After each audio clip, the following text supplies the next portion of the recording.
70 के दशक की माया नगरी मुंबई, बॉम्बे पुलिस के एक बेहद ईमानदार और उसूलों वाले हेड कांस्टेबल इब्राहिम कास्कर का परिवार रहता था। इब्राहिम एक ऐसा इंसान था जिसने पूरी जिंदगी अपनी खाकी वर्दी पर रिश्वत का एक भी दाग नहीं लगने दिया। लेकिन किस्मत का खेल देखिए, उसी पुलिस वाले के घर में एक ऐसा खतरनाक मंसूबा जन्म ले रहा था जो आने वाले दशकों तक भारत को हिला देने वाला था। इब्राहिम का बेटा दाऊद इब्राहिम। दाऊद बचपन से ही अलग था। पढ़ाई लिखाई में उसका बिल्कुल मन नहीं लगता था। उसकी नजरें हमेशा अपने इलाके के उन लोगों पर रहती थीं जो महंगी घड़ियां पहनते थे, जिनके पास इंपोर्टेड गाड़ियां थीं और जिनके एक इशारे पर पूरा बाजार बंद हो जाता था। दाऊद की आंखों में सिर्फ एक ख्वाहिश थी, मुंबई के अंडरवर्ल्ड का बेताज बादशाह बनना। शुरुआत हुई डोंगरी की गलियों से, छोटी मोटी चोरियां, राहगीरों को लूटना और दुकानदारों से हफ्ता वसूली। उस वक्त मुंबई पर राज था बड़े नामों का।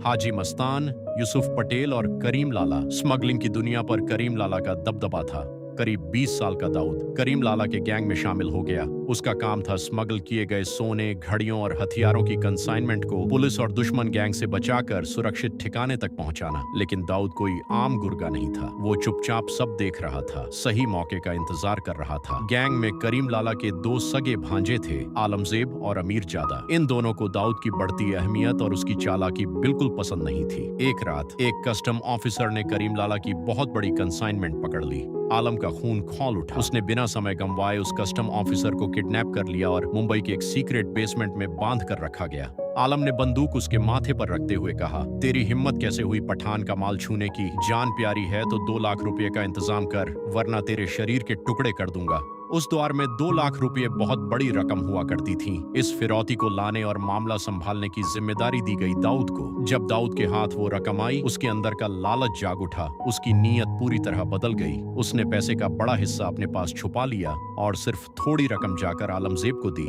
ये क्या है? बाकी पैसा कहाँ है? दाऊद ने जवाब दिया, भाई वो लोग इससे ज्यादा का इंतजाम नहीं कर पाए, लेकिन सच ज्यादा देर छुपा नहीं। जब पठान गैंग को अपने सोर्स से पता चला कि पूरा पैसा दिया गया था, तो करीम लाला के दरबार में भूचाल आ गया। दाऊद को बीच महफिल में सबके सामने घसीट कर लाया गया। उसे बुरी तरह पीटा गया। लात, घूंसे और डंडों से उसकी हालत खराब कर दी गई और फिर उसे गैंग से बाहर निकाल फेंका गया। उसी रात दाऊद ने फैसला कर लिया, अब वो किसी के लिए काम नहीं करेगा, अब वो खुद अपनी गैंग बनाएगा। यहीं से शुरू हुई डी कंपनी। उसने अपनी खुद की सिंडिकेट डी कंपनी की नींव रखी। उसने अपने भाइयों साबिर, इकबाल, अनीस और नूरा को अपने साथ मिला लिया। अब वो सिर्फ स्मगलिंग तक सीमित नहीं था, वो एक पूरी की पूरी पेशेवर फौज तैयार कर रहा था। दाऊद खुद एक एक लड़के को चुनता था। बॉम्बे की सड़कों पर अब रोज खून बहने लगा था। दाऊद गैंग और पठान गैंग के बीच की दुश्मनी अब एक नासूर बन चुकी थी। अंडरवर्ल्ड के पुराने डॉन हाजी मस्तान और यूसुफ पटेल समझ चुके थे कि अब हवा का रुख बदल रहा है। ये नई पीढ़ी खून बहाने से बिल्कुल नहीं डरती थी। उन्होंने धीरे धीरे स्मगलिंग से दूरी बनाकर रियल एस्टेट और राजनीति का सफेद रास्ता चुन लिया था।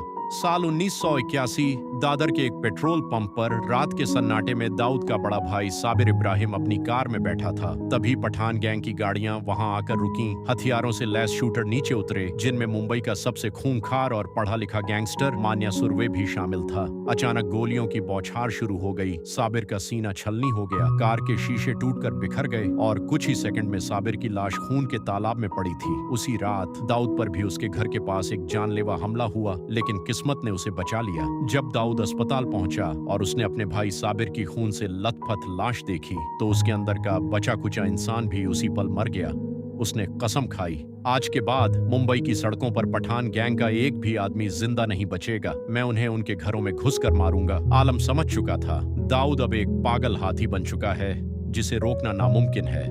अपनी जान बचाने के लिए उसने रातों रात मुंबई छोड़ दी और गुजरात को अपना नया ठिकाना बना लिया। गुजरात में पठान गैंग के पुराने और मजबूत कॉन्टेक्ट थे। वहां के भ्रष्ट पुलिस वालों और लोकल गुंडों से उनके गहरे रिश्ते थे। लेकिन दाऊद कहां रुकने वाला था। उसने अपने ऑपरेशंस का दायरा बढ़ाते हुए गुजरात में भी अपने पैर पसारने शुरू कर दिए। उसने गुजरात के मशहूर स्मगलर लल्लू जोगी से हाथ मिला लिया। उसका सिर्फ एक मकसद था, आलम को उसके ही इलाके में घुसकर खत्म करना। दाऊद ने अपनी चालाकी से आलमजेब पर गुजरात पुलिस में एक झूठा केस दर्ज करवा दिया ताकि पुलिस उसे पकड़ ले और दाऊद अपने आदमियों से उसे जेल के अंदर ही खत्म करवा दे। लेकिन यहाँ दाऊद का दांव उसी पर उल्टा पड़ गया। साल 1983 में गुजरात पुलिस ने एक सटीक सूचना के आधार पर छापा मारा और दाऊद को लल्लू जोगी के साथ अवैध हथियारों सहित रंगे हाथों पकड़ लिया।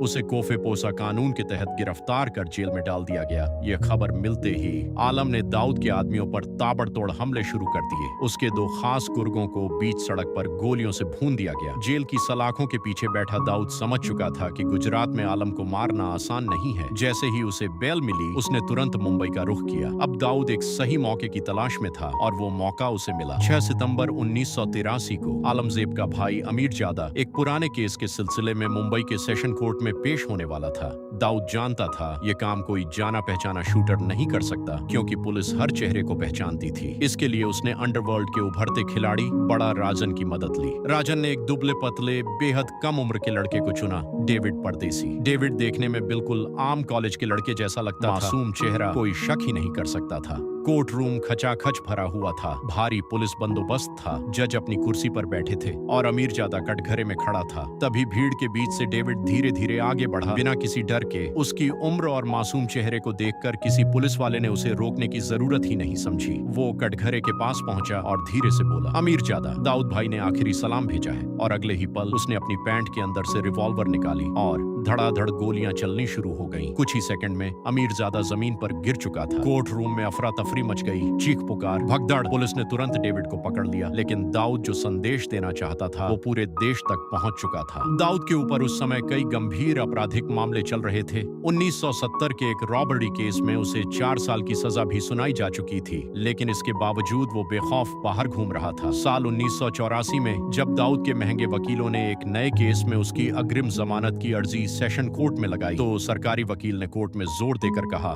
माय लॉर्ड, यह आदमी कोई आम अपराधी नहीं है, ये एक बेहद खतरनाक क्रिमिनल है। ये बेल पर बाहर है और बेल पर रहते हुए इसने कई नए संगीन अपराध किए हैं। इसकी जगह सिर्फ जेल की कालकोठरी है। लेकिन उस दौर में सिस्टम की हालत ऐसी थी कि कानून का दुरुपयोग आम बात हो चुकी थी और दाऊद को एक बार फिर जमानत मिल गई। अब दाऊद पूरी तरह समझ चुका था कि सिस्टम को कैसे इस्तेमाल करना है, पुलिस से लेकर वकीलों तक सबको कैसे मैनेज करना है। उसने बड़े बड़े बिल्डरों, बिजनेसमैन और फिल्म प्रोड्यूसर्स को किडनैप करके भारी रकम वसूलनी शुरू कर दी। एक्सटॉर्शन उसका सबसे बड़ा हथियार बन चुका था। इस काले धन को उसने रियल एस्टेट और बॉलीवुड में लगाना शुरू कर दिया। लेकिन साथ ही उसे यह भी एहसास था कि मुंबई पुलिस के कुछ तेज तर्रार अफसर अब उसके पीछे पड़ चुके हैं और कानून का शिकंजा कभी भी उस पर कस सकता है। साल 1985 के अंत तक जब सुप्रीम कोर्ट से उसके खिलाफ गिरफ्तारी वारंट जारी हुआ, तब तक बहुत देर हो चुकी थी। दाऊद भारत छोड़ चुका था और हमेशा के लिए दुबई जा चुका था। लोगों को लगा अब डी कंपनी खत्म हो जाएगी, लेकिन हुआ बिल्कुल उल्टा। दाऊद ने दुबई में बैठकर अपने सिंडिकेट को एक मल्टीनेशनल कंपनी की तरह चलाना शुरू कर दिया। बड़े बड़े पॉलिटिशियन, बिजनेसमैन और बॉलीवुड के बड़े नाम जब भी दुबई जाते तो दाऊद के दरबार में हाजिरी लगाना नहीं भूलते थे। इसी दौरान फिल्म मैगजीन में ये खबरें भी आने लगीं कि दाऊद का बॉलीवुड की एक मशहूर अभिनेत्री के साथ रिश्ता है। दुबई में बैठकर भी मुंबई पर उसकी पकड़ जरा भी ढीली नहीं हुई थी। उसने भारत के हर बड़े राज्य में अपने एजेंट, शूटर और हिटमैन का एक बड़ा नेटवर्क खड़ा कर लिया था। राजनीति से लेकर अंडरवर्ल्ड तक कई बड़े नाम उसके इशारों पर काम करने लगे थे। मुंबई में उसके ऑपरेशन संभाल रहा था उसका एक बेहद खतरनाक आदमी, रमा नायक। रमा नायक ने दाऊद के इशारे पर कई लोगों को मौत के घाट उतारा और धीरे धीरे खुद को मुंबई का असली बॉस समझने लगा। लेकिन दाऊद समझ चुका था कि रमा नायक की बढ़ती ताकत भविष्य में उसके लिए खतरा बन सकती है। इसीलिए उसने एक बेहद चालाक प्लान बनाया। रमा नायक का एक खास आदमी था, बाबू रेशम। दाऊद ने अपने पुलिस कनेक्शन का इस्तेमाल करके पहले बाबू रेशम को पुलिस लॉकअप में बंद करवाया और फिर अपने ही लोगों से उसी लॉकअप के अंदर उसका कत्ल करवा दिया। इसके तुरंत बाद दाऊद ने दुबई से रमा नायक को फोन किया, रमा, बाबू को महेश ढोलकिया ने मरवाया है, उसे छोड़ना मत। रमा नायक, जो पहले से ही गुस्से में था,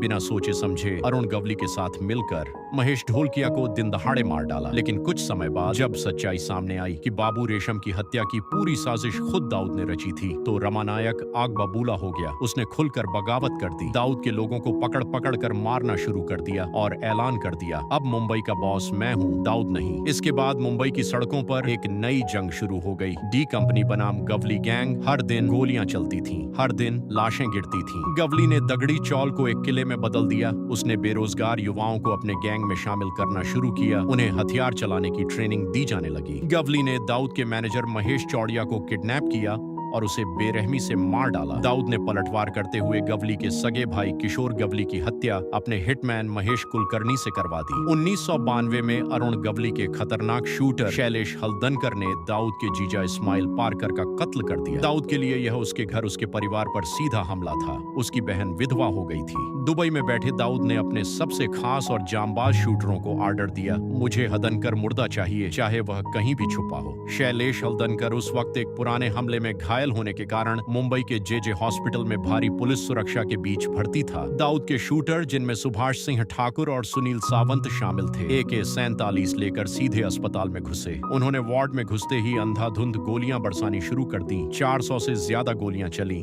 मरीज और डॉक्टर जान बचाने के लिए पलंगों के नीचे छुप गए थे। हल्दनकर को वहीं बिस्तर पर छलनी कर दिया गया और 2 हवलदार भी शहीद हुए। अरुण गवली भी पीछे हटने वाला नहीं था। उसने दाऊद के करीबी राजनीतिक मददगार मौलाना बुखारी की हत्या करवा दी, जो दाऊद के लड़कों को पुलिस से बचाता था। दोनों तरफ से रोज लाशें गिर रही, गला साफ करने की आवाज थी। खुफिया एजेंसियां हैरान थीं कि कैसे एक अनपढ़ आदमी जो अंग्रेजी का एक वाक्य ठीक से नहीं बोल सकता, दुबई में बैठकर 5000 से ज्यादा गैंगस्टरों की एक फौज को एक मल्टीनेशनल कंपनी के CEO की तरह चला रहा है। दाऊद अपने दुश्मनों और गद्दारों के लिए एक क्रूर तानाशाह था, जो छोटी सी गलती पर भी मौत की सजा देता था। लेकिन अपने वफादार गुर्गों के लिए वो एक दरिया दिल मसीहा था। अगर किसी गुर्गे को गोली लगती या वह जेल जाता तो दाऊद पानी की तरह पैसा बहाता। वो उनके परिवारों का पूरा खर्च उठाता, उनकी बीमारियों का इलाज करवाता। 1992 के बाबरी मस्जिद डेमोलिशन के बाद भारत के हालात बदल गए।